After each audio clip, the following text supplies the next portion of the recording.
I'm Shannon Harris. Thanks for tuning in to Window in Wilmington. On today's show, we'll have information on a free credit check day at West End Neighborhood House. We'll also tell you what a matter of balance is and how it can help you or someone you know. You'll find out what Start on Success is and how this program will help the youth in the city of Wilmington and the surrounding areas. And the Friends of Historic Riverview Cemetery will be here to tell us about the work they are doing at the cemetery to preserve its history and beauty. But first, the Recorder of Deeds is the repository for all land transaction records, corporate filings, and financing statements in Newcastle County. Michael Kozikowski, Sr. joins me now to tell us about the office and how it could help you. Hello. Well, hello, Shannon. Thank you for having me on. I'm glad you could be here today. Ooh, that was a tough opening. Riverview, Kozikowski, I mean, you know, all those. But I'm glad you could be here to talk to us about the Recorder of Deeds. We've never visited this office before, and I often in the building have a lot of people say, well, you definitely have to come up and take you on a tour. You should. And people come up to me all the time and say, can you tell me where the Recorder of Deeds is? And I'm like, oh, yeah, 4th floor. But I really don't know what you do. Okay. Well, my responsibilities are outlined in the Delaware Code, Title 9, Chapter 96, and pretty much what the responsibilities of the Recorder of Deeds Office to ensure that the various documents, 90% of our documents that we record in a Recorder of Deeds Office is deed restrictions, mortgages, partial mortgages, assignments, and satisfactions. And we also do prenups. Really? We have prenups are recorded in Recorder of Deeds Office. Wow. And up until 2006, we had the DD-214s, the honorable discharges, that a serviceman or woman could bring their documents. We would go ahead and record them for no cost, according to the Delaware Code. But we realized that with identity theft issues and that there was some very identifiable information on the DD-214s, that we had the code amended back in 2006, and now the Veterans Affairs Commission of Delaware is the gatekeeper. So all of the DD-214s in Sussex, Kent, and Newcastle are now at the Veterans Affairs Commission to protect their information. So on a daily basis, when folks are coming up to your office, what are some of the services that they're typically utilizing? Well, actually, the processing of documents, so you're looking at most of the documents that we record, 77% of our documents are mortgages. So you're doing a refi or actually that mortgage that is that's been filed through a settlement. Okay, so you, along with a deed, so you're looking at a deed would be processed, and deed's probably 7% of our documents annually. But the customer service, and that's something that when I became a recorder in 2002, I brought a common sense approach and also my feeling, and I realized that why couldn't a government entity operate like a successful private sector business? Okay, so I needed to bring a different type of culture into the office. And all your staff are super nice.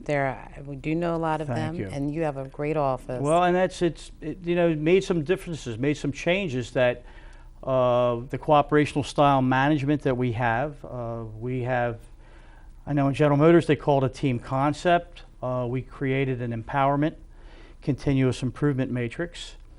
And the mission of the office is to put the customer first, but also, as we're doing and providing those consistencies to the industry, which is the real estate industry, we wanted to make sure that I gave them a vehicle for continuous improvement.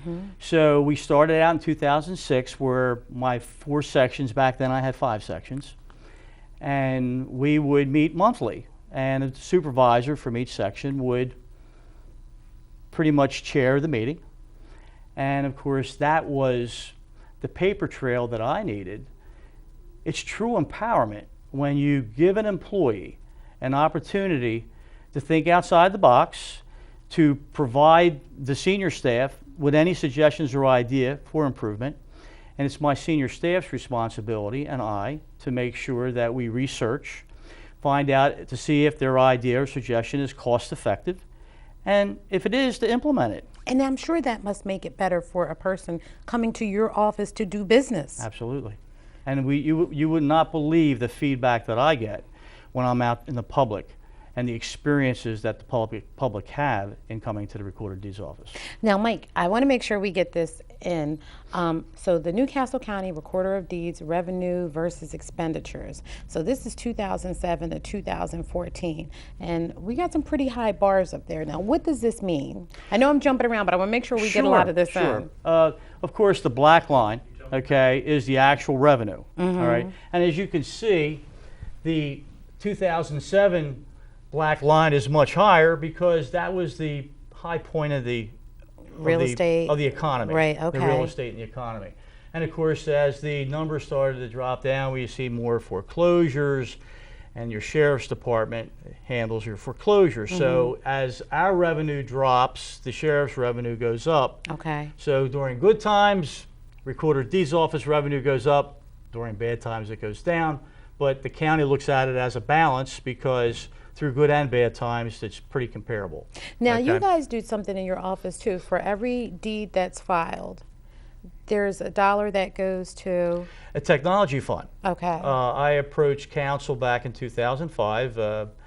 Back then, Karen Vaneski was the finance chair of county council committee, and I asked her if she would put together an ordinance that for every document recorded in Recorder of Deeds office, $1 would go to Recorder of Deeds Technology Fund. So this way we'd be self-efficient and we'd have a cash cow. In order for me to justify the using and that user fee of that dollar is to not only review any of the programs or technological initiatives, because what we did is we actually not only are using it for the ROD, we're using it to promote 911 Smart. We help fund that. The new NC4 Street Smart, the public safety will be implementing in the near future.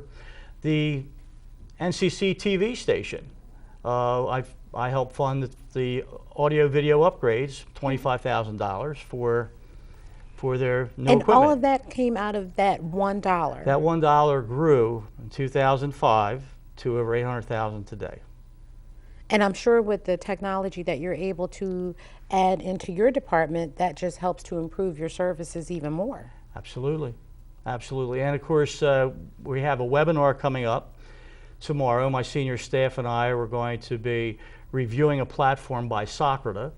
And Montgomery County, Maryland has implemented this platform because what it does, and I'm looking, as you can see, this is on my website, okay, and we just changed our... And your website is very nice, and Thank he has you. tons of videos, and they're all very good. Well, we can come back and talk about the 5 focal points of education. That is true. Okay, well, I would like we to do need that. more time for you. I mean, Okay. because we're almost out of time now. I understand that. But if anybody wants to find out more about the Recorder of Deeds, you know, what documents they need to bring if they're coming in for a visit to file paperwork, what should they do? The new website domain name is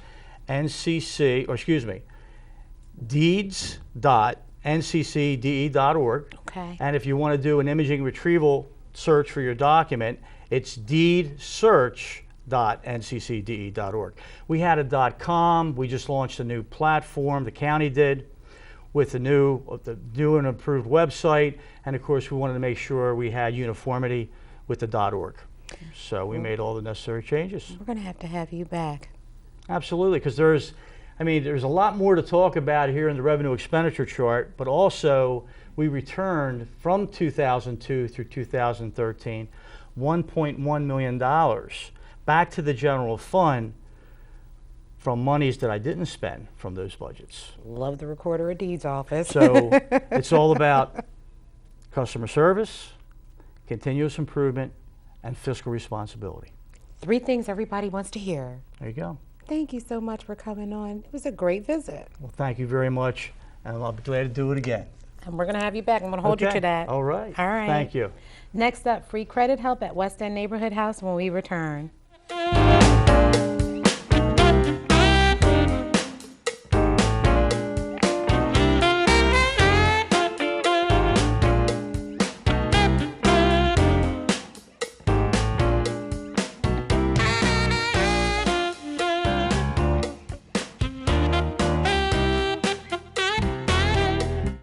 Thanks for calling the GED Pep Talk Center. Jerry Stiller speaking. Your level 7 in-your-face pep talk.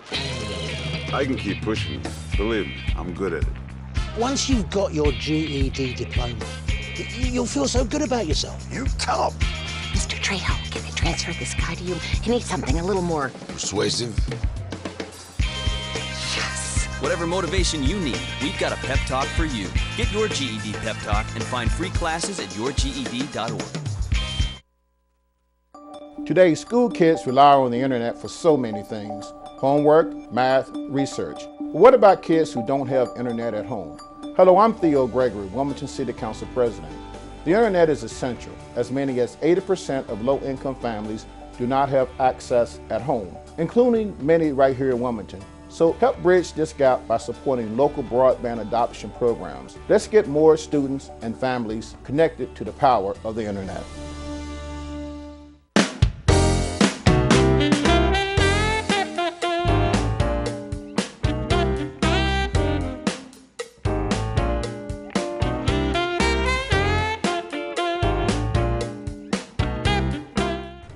Understanding your credit score and repairing your credit can be very difficult if you don't know what your ratings mean and what you should do if you have credit discrepancies.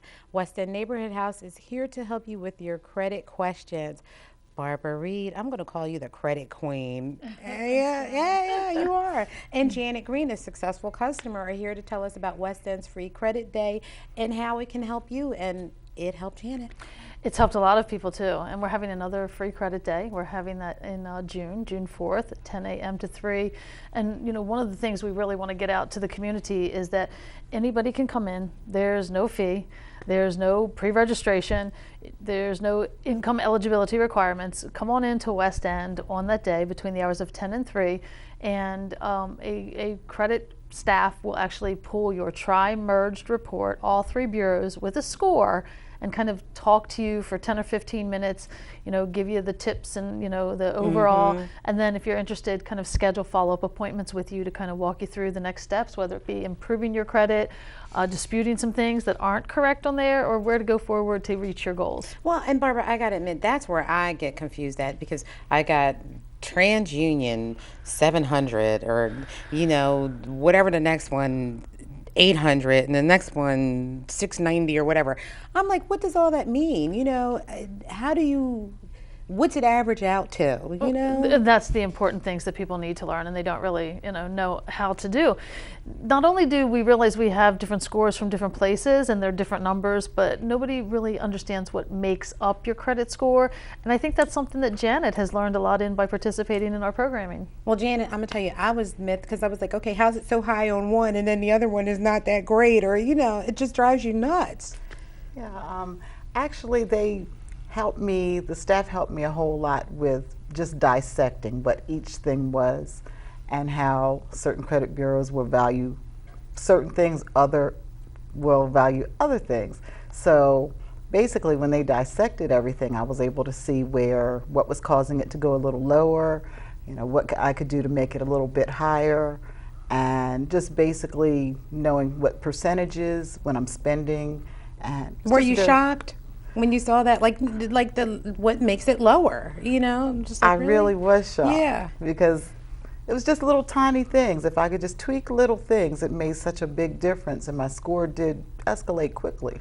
I think that's the key, you know, knowing those keys and knowing whether it's, you know, your debt to income ratio or the outstanding balance on an account, or whether, you know, it's an installment loan, or the types of different items that actually make up your FICO score. Right. Once you learn that and you can kind of adjust what you're doing, it can escalate quickly. Then you couple that with some of West End's financial products, credit builder loans and different things like that. It's not an impossible task, and you know, folks like Janet come through our doors every day. She's made tremendous progress in a very short period of time, changed so many factors in her life, and that's why we wanted to have her here today to kind of talk about the results that you get. Janet, how did you even find out about West End's credit counseling services? Actually, I went to West End for one thing. I was trying to just get a little information on housing and what I needed to do to prepare myself to do that. But once I got there, there was just a plethora of different avenues to go to, and I realized I had full support. I wasn't, you know, treated like a customer, so to speak. It was more like I had a large family Right. to support me in all the different areas, not only credit, housing.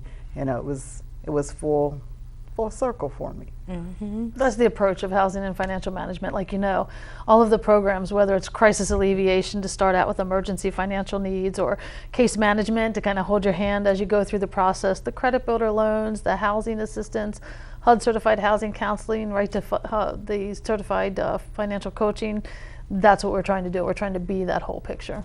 So Janet, when you came to West End and you decided to take a look at the credit program, what did you bring back with you once you decided, okay, this is where I'm going to come and I'm going to ask them to help me understand all of this? Well, basically, I'll give you a little background. When I first came, I was unemployed. I was struggling. I just raised my 2 daughters, and they're adults now, so I wanted to start over with everything. Started over a new career.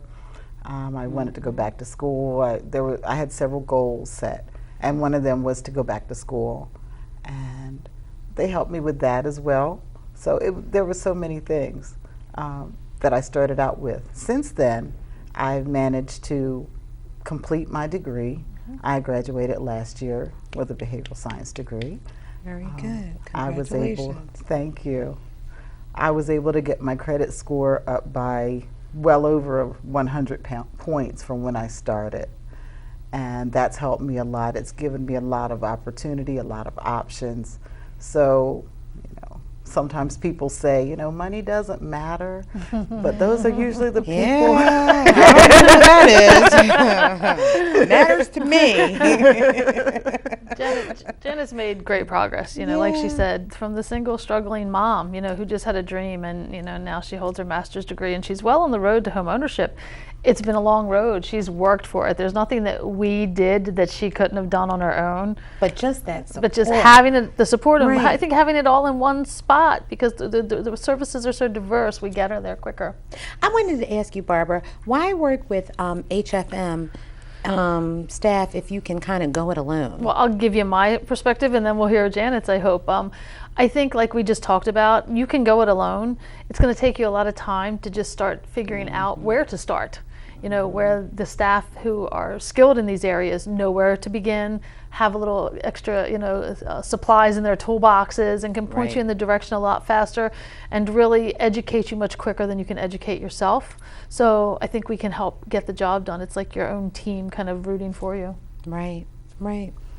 By nature, Shannon, I'm a researcher, and I'm always on the internet, and I'm trying to find this thing and that thing, and it takes time. But what I found is that even though I did all that research and I'm thinking I know everything about credit and what I need to know, there were still things I did not know that were pointed out to me. The staff would show me, your score might go up a little more if you, do a certain thing. Your score could go higher. You could, if you put this in a student loan or something, if you pay a certain amount on this student loan, then it's going to escalate. So those were little things that I just did not know, I wasn't aware of. And with all my research, I would have to piece it all together, whereas at West End, I'm in one building, I'm in one section. It's a one-stop shop. We try hard to be. You are. You guys do it all. We try hard. And now, what are some of the tips that you can give people that can help them with their score? Even though we want them to come to West End, but what are some things that, Barbara, they're not doing that could help them? And again, I always talk about this. It's very individual. So there's not a one-size-fits-all. If you don't know what your FICO score consists of, do your homework. Go on some of the websites, look at what your FICO score means. Don't be sucked into the getyourcreditscore.coms and pay for things you don't have to pay for, because annual credit report is for free. Places and nonprofits like West End Neighborhood House can give you your credit reports and scores for free, so don't pay for anything you don't have to pay for. Look at your credit report at least once a year. things are reported inaccurately. You know, there may be something on there that's gotten mixed up with your name, or someone's used your name, or just the credit reporting agency didn't show it factually. So those are some really quick, simple things that may be affecting your score. And then, you know, when in doubt, pick up the phone. We often ignore things. We often get a collection notice, and it's like, if you do not pay this right now, but guess what? If you make a conversation and say, well, here's what I think I can do, and what's the lowest you'll take, and you can do some own negotiations to kind of reduce what you finally have to pay. That's really where to begin.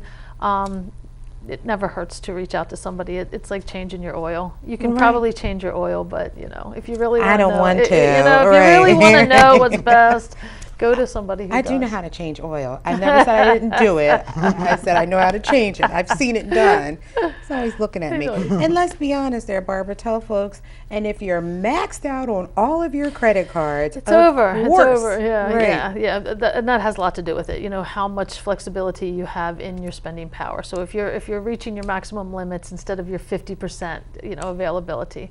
There's so many things that weigh into this. Sitting down and getting a individual snapshot of you and your credit report and what's going to work for you and what you have the resources to start working on right now. That's the best route to take. You folks, champagne taste, beer pocket money. Exactly. Right, you know. Red bottom shoes. Yeah, look, I love those, but do not own any. So free credit report day is on June 14th? June 4th. June 4th. And we want everybody to give you guys a call.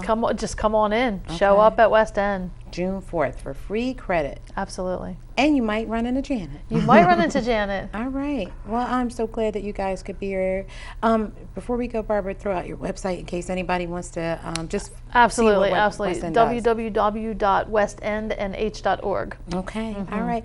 Janet, thanks for sharing your story with us. Thank you for and having congratulations. me. I'm very proud of you. Master's degree and all. Thank you. Gosh, what an inspiration. Absolutely. We are often inspired by those we serve. Thanks, Barb. When we return, we'll find out what a matter of balance is after these messages.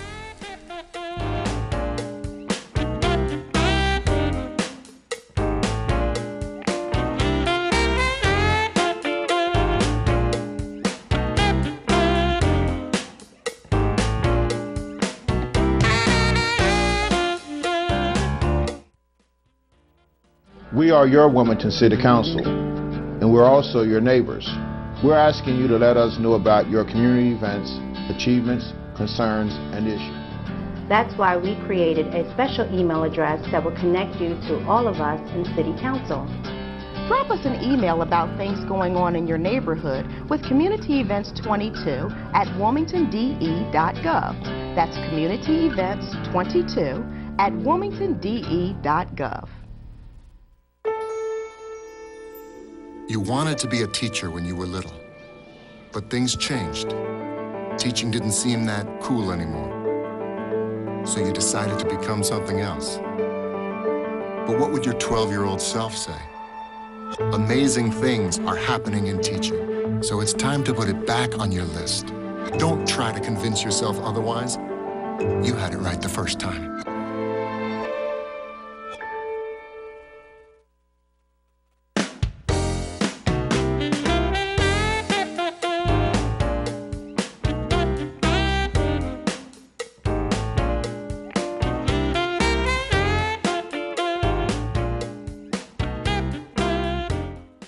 To meet the health needs of Delaware's fast-growing senior population, the Department of Health and Social Services is expanding free fall prevention classes statewide called A Matter of Balance, managing concerns about falls. Scott Martin and Rich Phillips, who have both been here before, are now on the program to talk to us all about A Matter of Balance, and I am so glad you guys could be here. Well, thank you for inviting us. Yes. And who would have thought two people that came here for two different things totally before are now back here for one thing now?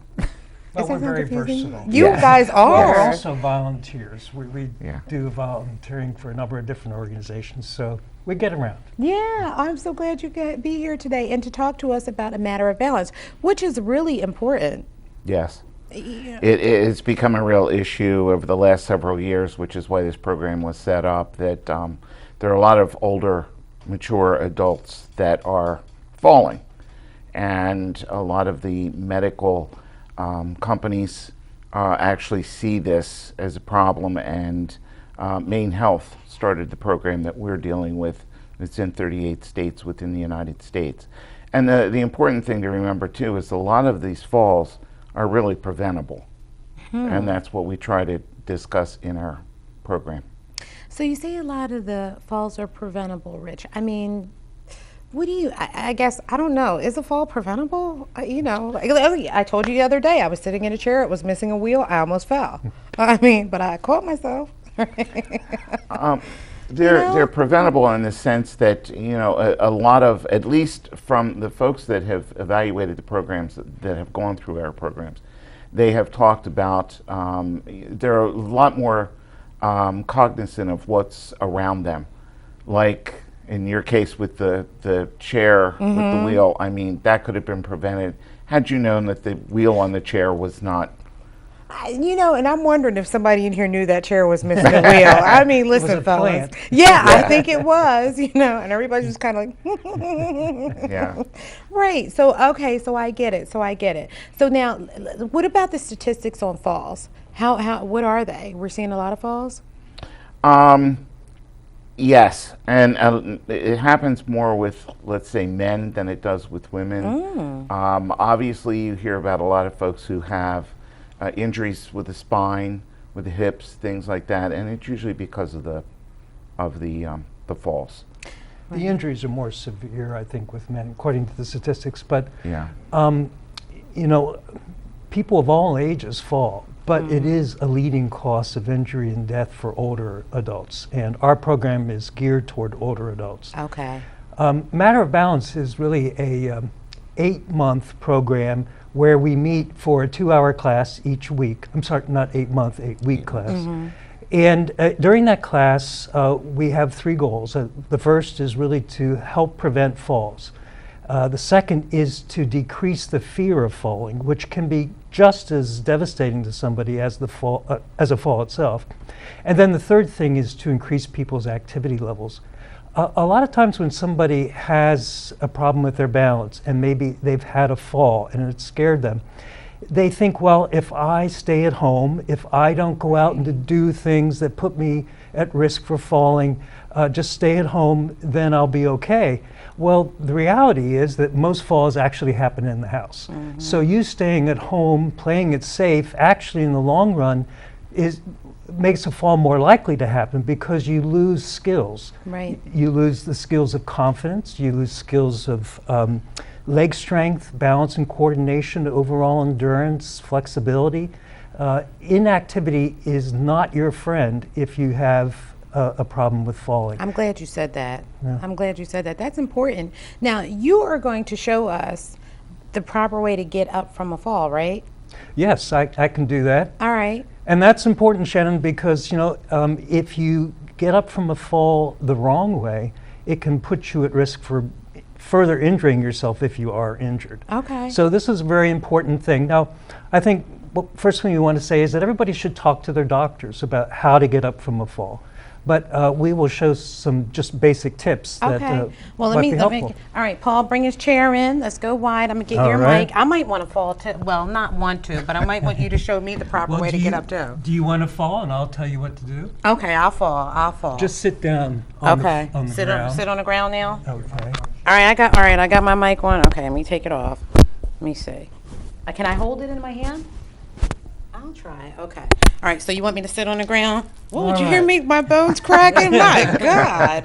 Okay. So this is deja vu. We're back to your fall that happened in the studio. Okay. And let's say that you're sitting down. Okay. The very first thing. So should I sit? Yes. Okay. You should sit. All right, I'm sitting. The very first thing that you want to do is to make sure that you're okay, Shannon. Okay. And so what I would do is I would kind of move my arm a little bit, move my other arm. Right. Maybe move a leg, make sure that you haven't damaged your knee or your ankle. Okay. All right, so you're basically okay. I'm okay. Now the next thing that you want to do is that you want to get onto your knees and your hands. All right, now this is where it gets crazy at. All right, so here, you can hold your microphones while you're talking. Just hold this and then you can show me. You gonna hold mine too? Thanks, Rich. All right, so now I'm on my hands and knees. Okay. All right, so what you did is that you used your upper body strength to Right. get yourself Did I get on up your right? hands and knees. Yeah. What you want to do is pull your knees up Okay. and then get onto your knees and your hands. Okay. Now, the next thing you want to do, Shannon, is to get to a sturdy piece of furniture. And we just happen to have a sturdy piece of furniture here. Okay, so I just kind of crawl over? So crawl over to the front of the chair. Okay, so let's do it like I'm really crawling. Okay. Right? All right. Now, you want to put your hands on the chair. Right, like Now, this? that's right. Okay. Now, the next thing you want to do is you want to get up on your strongest leg. Just bring your knee up, your strongest leg. Okay. All So right. that would be this one? Now, lean into the chair and use your leg to pull yourself up and then sit in the chair. Swing around and sit in the chair. And then I sit in the chair. All right, so now you can catch your breath Yep. and make sure that you again are okay, and then go to a standing position from there. Ooh, I made it in the chair. Very good. But now, if you did it, it probably looks a lot better. Because you're trained on how to fall. Well, would you like me to All right, let's see the demonstrate? real way, the real demonstration. Okay. I just had to get there because I wanted to try it. So now I know. Yes. All right, so I came over to visit you, Shannon, and you had a throw rug right in the front door. And I hit that rug, and it went out from under me, and here I am on the ground. Okay. So the first thing I want to do is to make sure that I'm okay. I'm going to check my limbs, make sure I'm okay. And I am okay. I can move. Next thing I'm going to do is bring my knees up Okay. toward my trunk, and then I'm going to use my upper body strength to get myself onto my hands and my knees. Then I'm going to move toward the chair. I'm first going to put my hands up on the chair, then my strongest leg, I'm going to bring it up, and then I'm going to lean into the chair and use my leg to push myself up off the floor and to sit into the chair. And then I'll catch my breath and then get up to a standing position. Okay. And I can use the chair to help me to do that. Okay. So these are all things that when people take this class, they can learn. Yes. Yes. Your We turn. also have in the class discussion, because we rely an awful lot on the folks who are in the class, the participants, to add in information that they might have about falling, you know, something that may have occurred to them, and some situation where, you know, maybe they had to put in a banister or a handrail in their house or on the steps. We also have a couple of videos that we show, and we have discussion there. So it's a mixture of things. And then, of course, we have our exercises that we do. So now, if people want to sign up for the class, what should they do? They need to contact Debbie Vandiver, and I'm not sure. That's okay. We got it up there. You have there We on have the it up screen. there. Good. All right. If they contact Debbie Vandiver, Debbie can actually give them a list of where the classes are being held, the times. We have, I believe there are like 6 or 7 programs that are scheduled for June. Okay. And we have many more that'll be coming up, you know, throughout the year. But if they contact Debbie, Debbie can actually get them into one of the classes that's close by them. And we wanted to say that this program is sponsored here in Delaware by RSVP, which is a state-supported volunteer program for older adults, and it's funded through the Division of Services for Aging and Adults with Physical Disabilities, and we really want to thank them for their support of this program. Yes. Thank you guys both for being here today to share with us important information. And you know something? I have learned how to get up properly from a fall. Very good. Thank you. Good. And I hope we'll see you back here again. Yes. Talk about other programs that you guys have going on. That'd be great. All right, thank you. Thank you. Up next, Start on Success when we return. You guys did great.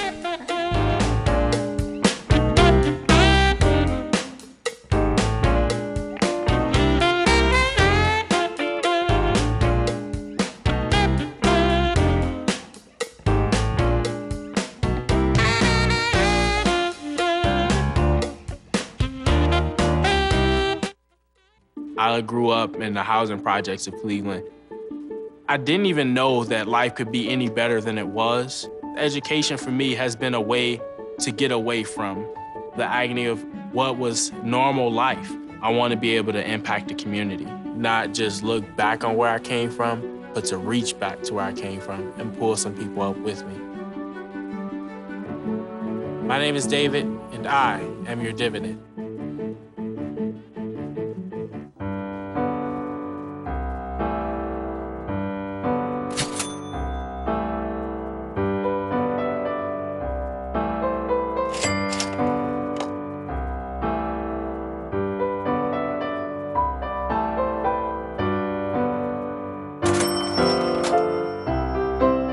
Accidents happen. So do huge medical bills. Find out how to get health insurance coverage by visiting ChooseHealthDE.com.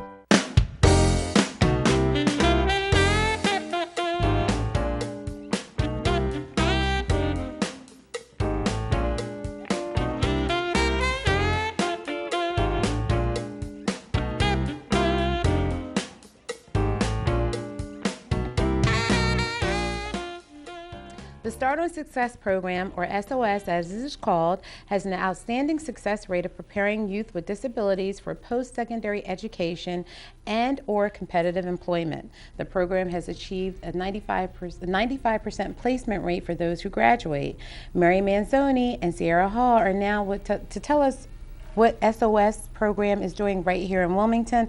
I'm sorry, I'm tongue-tied, ladies. I just learned how to fall the right way, and I can't get myself together. Crawling around. Well, thank you so much, Shannon. We really appreciate being here today.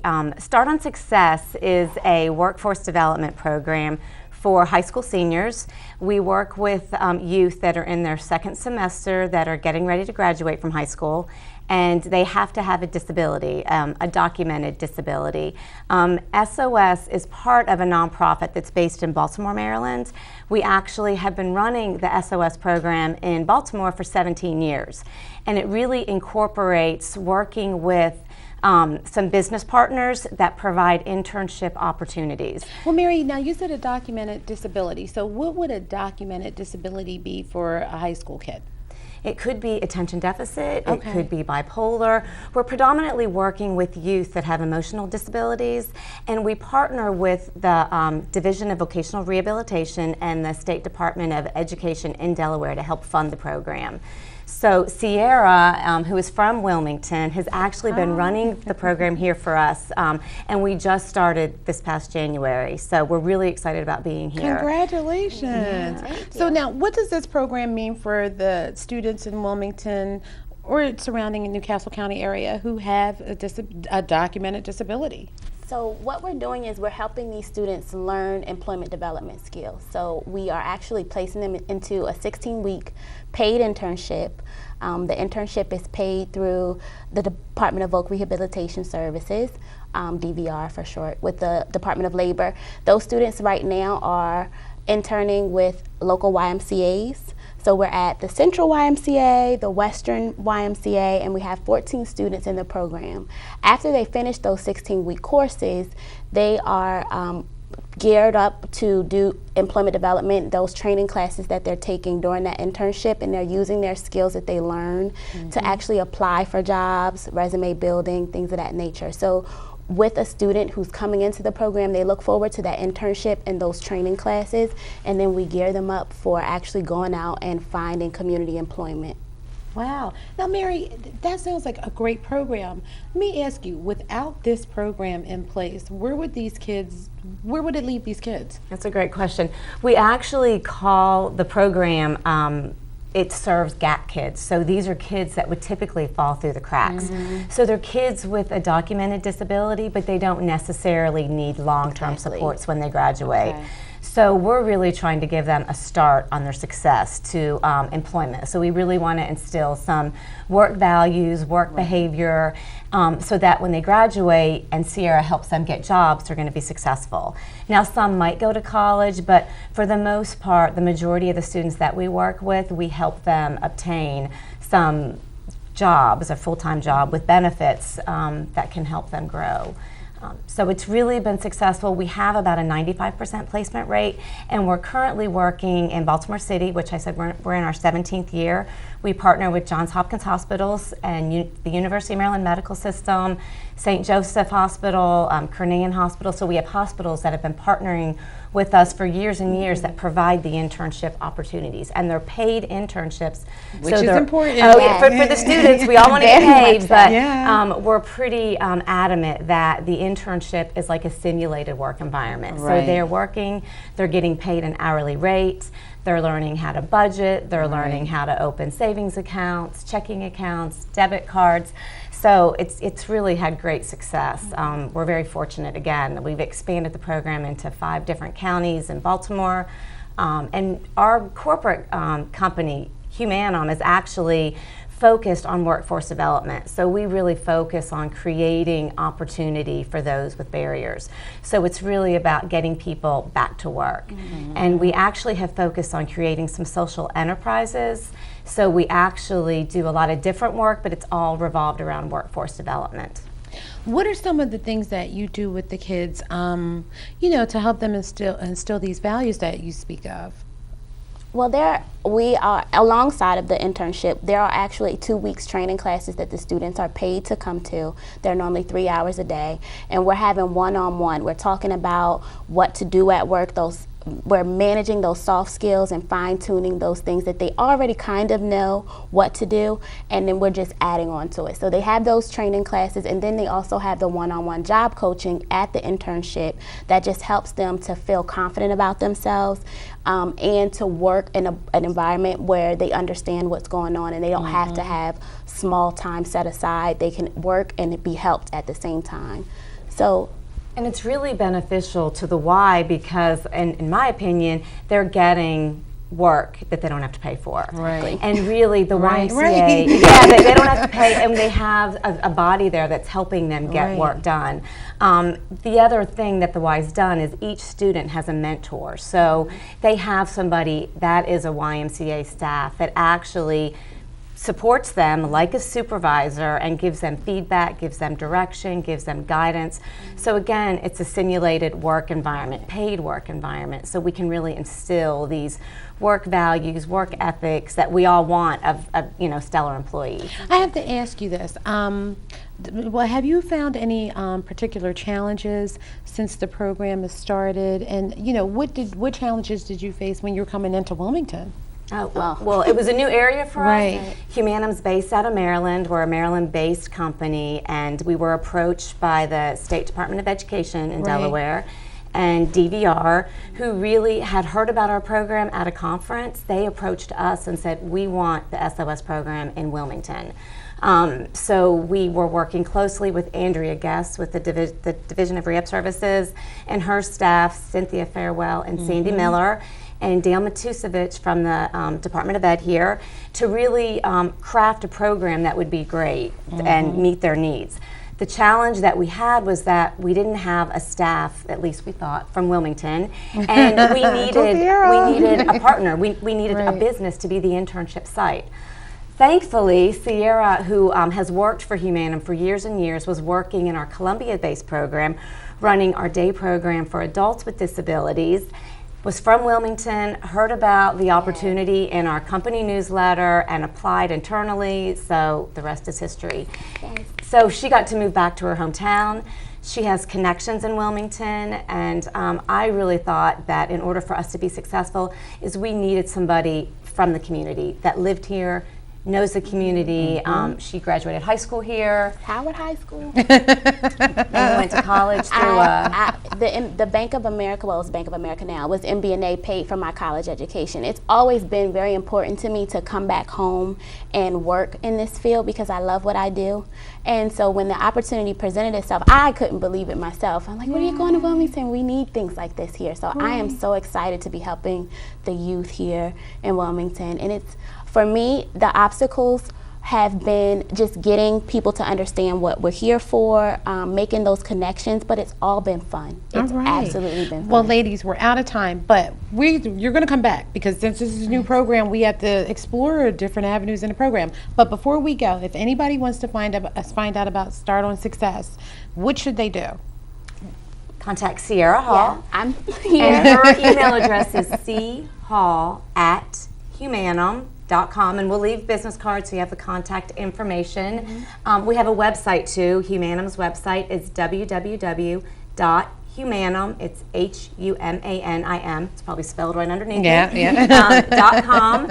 And if you inquire, we will get in touch with you. The only other thing I ask is that if anybody out there has jobs, they have any needs for employees, please contact us, because we are getting into the part of the program where we do placement. So we really want to place all 14 of these youth. We just want to give a shout out to the YMCA of Delaware and the staff at the hospital, at the hospitals, at the Ys that have really supported us. So thank you so much. And the schools that we work with, the Central School and Christiana High School. All so right, thank you all. ladies. Thank you, Shannon. Well, you'll be back. Oh, we want to come back. We You want will to be tell back. you all about our great things and great outcomes and successes. All right. Maybe bring a student. We'd love that. Yay. All right. We'll be back with Friends of Historic Riverview Cemetery after these messages.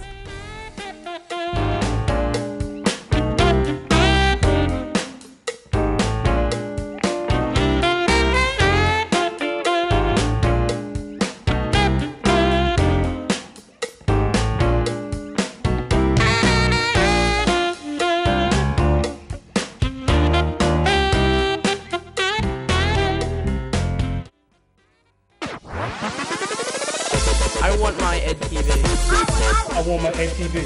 I want my Ed TV. I want my Ed TV. I want my Ed TV. I want my Ed TV. Now. I want my Ed TV.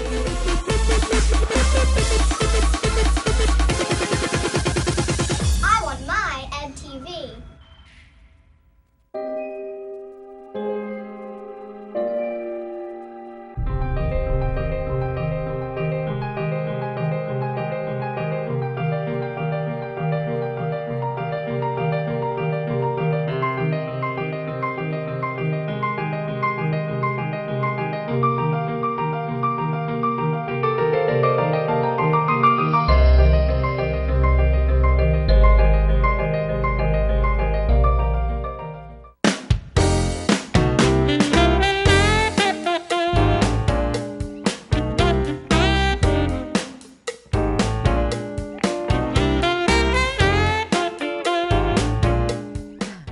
Riverview Cemetery is a Victorian garden cemetery opened in 1872 and consists of 42 acres on both sides of Market Street in Wilmington. In recent years, the conditions at Riverview Cemetery have deteriorated, but that's changing. The Friends of Historic Riverview Cemetery are cleaning up the cemetery in hopes of restoring it to its original glory. Lee Anderson and Ted Cocker are here now to tell us all about it. Try saying Riverview Cemetery real fast 3 times in a row, but you guys could probably do it. It is a tongue twister, yes. So Lee, I first met you a couple of months ago, and you were in the building discussing the cemetery with the mayor and all the work that the Friends are doing to bring it back to its glory. Yes, the Friends group formed in 2008. We're a 501c3 nonprofit organization. And just a few months after forming, we became the new owners of the cemetery. The cemetery was transferred to the Friends group, and we are operating the cemetery using volunteers. So why is it important? Well, first of all, I don't think I realized how much history this cemetery has until you sent me the photos. And if we can we start seeing the photos now, Paul? Some of the people that are buried here, I don't know if people really realize the magnitude of the history that's here, and it was amazing to me, okay, the Caesar Rodney statue guy. Now he, I guess, designed the Caesar Rodney statue? Well, this is one of the iron workers that was instrumental in erecting that statue that sits on Rodney Square. And Unbelievable. He's buried at Riverview Cemetery. Wow. And then we have the first Supreme Court judge. Yes, yes. And which is another thing, I don't know if people are really aware of that.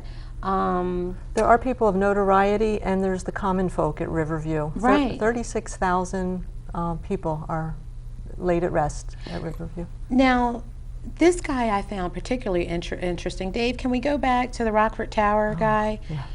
I mean, I was just like, wow. James Logue, and because I used to sled at Rockford Park, like all the children of Wilmington, when I learned his story, I thought this is just wonderful, because I didn't really learn much about history growing up, and it's only now, as I go back and hear the oral history and connect it to real places in time, that it seems so special to me.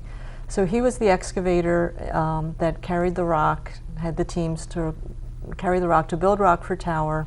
He brought the first Christmas trees to Wilmington, sold them on Rodney Square, kept his men working during the winter by sending them to Canada by train. Now, the lady that I remember, the only lady, but the lady that I remember the most was Sybil Ward, the first lawyer in Wilmington. Yeah, and I was just amazed at the amount of history that is in this cemetery. Yeah. There was so much history that when we took over the ownership, you couldn't hardly find the gravestones. I mean, it was really in disrepair.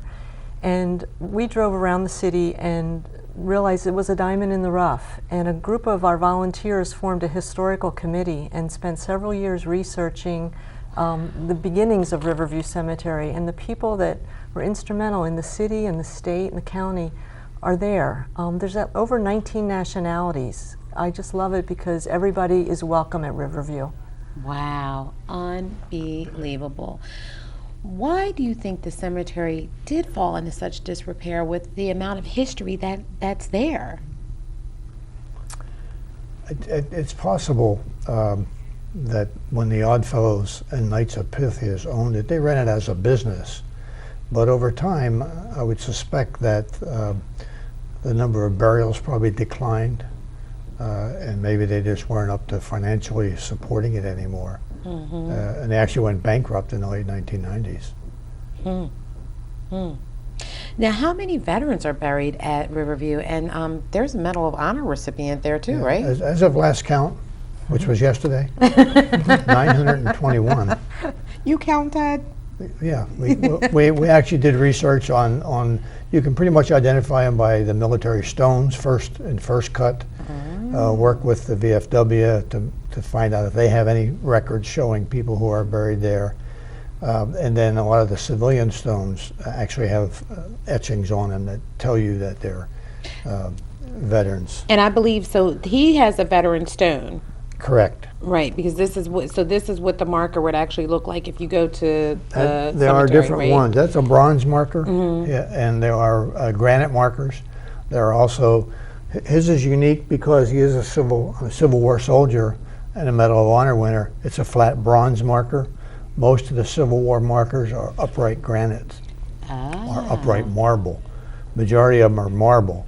A lot of the newer ones are granite because marble over time has worn so badly because it's such a soft stone. Right. But Sergeant Schilling, John, he won the Medal of Honor in Virginia in 1864, capturing an enemy flag, or enemy, a southern flag, if you will. Now you have, there are a lot of things that are going on at the cemetery. I want to remind everybody that you do have a Memorial Day celebration that's coming up, right? Yes, on Monday morning, Memorial Day, May 26th at 9 o'clock, we're going to be honoring our veterans, meeting right near the flagpoles, right off of Market Street. Ted will be one of our speakers, and the music will be provided this year from members of the Resurrection Center Church, which is right next door. They're our next door neighbors. And it's just old fashioned. Bring a lawn chair and a blanket, come out and have some cookies and water, and honor our veterans together. And I have to show this, which is a great present that Lee and Ted bought for me today.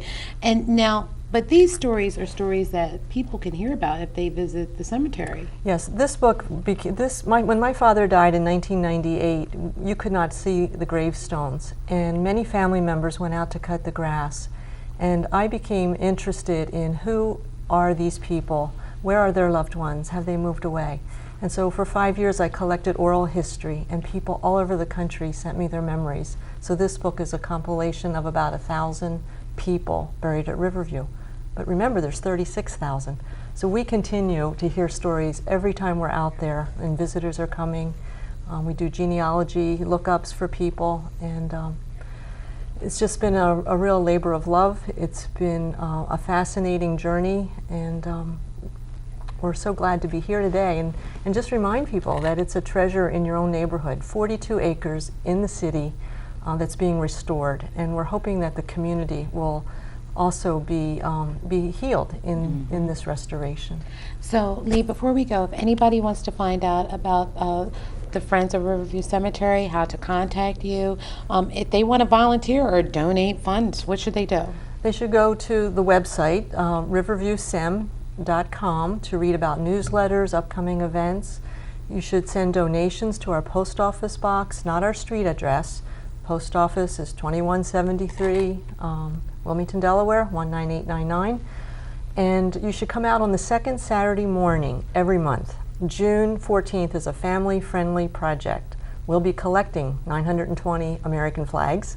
Wow. And we'll be collecting all the flowers that have been left from Easter and Mother's Day and replanting them. We have 4 flower beds at Riverview. We're going green at Riverview. All and right. we're recycling everything. All right. Well, we'd like to hear the progress as things move along. I'm sure that as it winds down for the winter time, there's some preparations that happen. So maybe you come back September, tell us what'll happen, That'll be and great. get us ready. Sure. Thank you both for joining us today and Appreciate sharing it. with us some of the history. We appreciate it and love to hear more about what's happening at the cemetery. Thank you. Thank you. Thank you. Thank you. We'll be right back after these messages.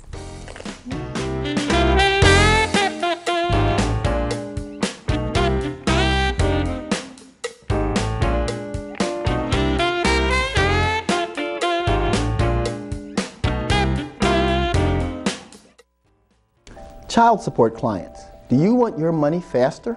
Sign up today to receive your funds electronically by either direct deposit into an existing checking or savings account or the new First Aid Family Card, a prepaid MasterCard account that is credited whenever a payment is made into your child support case. For more information, visit us online at www.dhss.delaware.gov/DCSE. Or you can reach us on the phone in Newcastle County by calling 577-7171, in Kent County 739-8299, or in Sussex County 856-5386. Thank you. What if you could invest in the future? The future of kids, like a stock. Not the kind of stock that's about making money, but a stock for social change. A whole new kind of investment called Better Futures. When you invest, it helps kids go to college. Believe in us, invest in us, watch us grow. My name is Sydney, and I'm your dividend.